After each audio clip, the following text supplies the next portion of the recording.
Audio Jungle।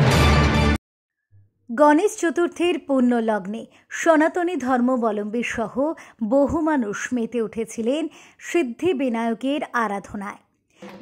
এদিনের এই অনুষ্ঠানে উদ্বোধন, ভোগ বিতরণ এবং রক্তদান শিবিরকে কেন্দ্র করে মানুষের উৎসাহ উদ্দীপনা ছিল চোখে পড়ার মতো। মানুষের ঢল নেমেছিল যেন, সকলেই ভীষণ খুশি হয়েছিলেন।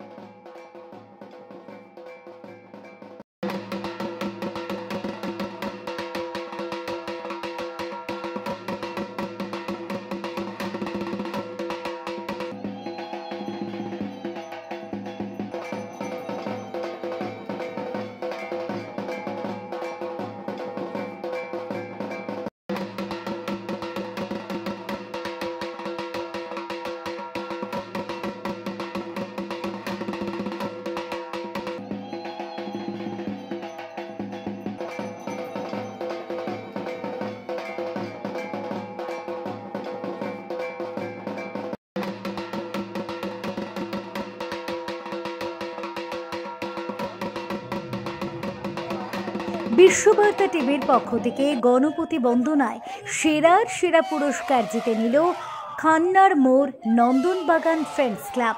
৩৩তম এই গণেশ পুজোয় মূল উদ্যোক্তা মনোজ দাস তিনি জানান, সবার আর্থিক শ্রীবৃদ্ধি এবং মঙ্গল কামনা করাই তাদের মূল উদ্দেশ্য।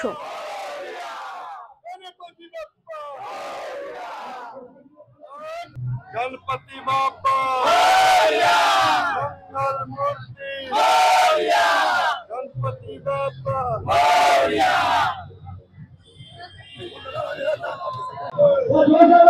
এটাই চাইবো যে আমাদের এই পুজোটা আরো বড় হোক। নন্দনবাগান ফ্রেন্ডস ক্লাবের সবই সদস্যরা খুবই পরিশ্রম করে এই পুজোটাকে দাঁড় করিয়েছে। আমরা চাই যে এই পুজোটা আরো যেমনি বোম্বেতে নাম আছে একটা গণপতি বাপ্পার, তেমনি যেন নাম আমাদের কলকাতাতে হোক এবং আমাদের খান্না মোড়ে হোক, এটাই বলতে চাইছি। আর কি পুজোর ব্যাপার নিয়ে তো প্রথম পুজো তো আমাদের গণেশ পুজো থেকে সব পুজো শুরু হয়। এই সমস্যা নিয়ে দেখি পুজোটা কিভাবে এগিয়ে করা যায়। আজকে কত হাজার মানুষ এলো বলতে পারবো না, 10,000 তো আমাকে মোটামুটি পার হয়ে গেছে, যা দেখে লাগছে।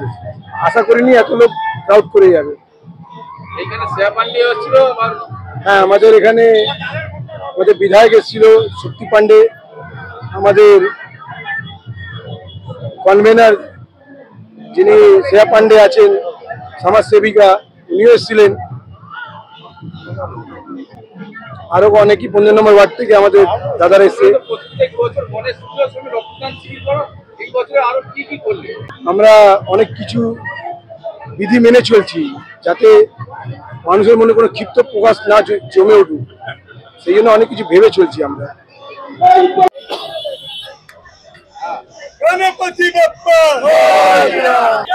এই গণেশ পুজোটা এই উত্তর কলকাতার মধ্যে একমাত্র এই জায়গাতেই হতো, যেটা দেখে অনেকে শিখেছে।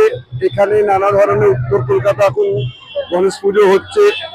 এই পুজোটা নন্দনবাগান ফ্রেন্ডস ক্লাবের পক্ষ থেকে আগত যত দর্শনার্থীরা আসছে এবং যারা ভোগ খাচ্ছে তাদেরকেও আমাদের নন্দনবাগান ফ্রেন্ডস ক্লাব পক্ষ থেকে এখানকার যে উদ্যোক্তা মনোজ দাস, উমেশ জয়সওয়াল, তাদেরকে হার্দিক অভিনন্দন জানাচ্ছে।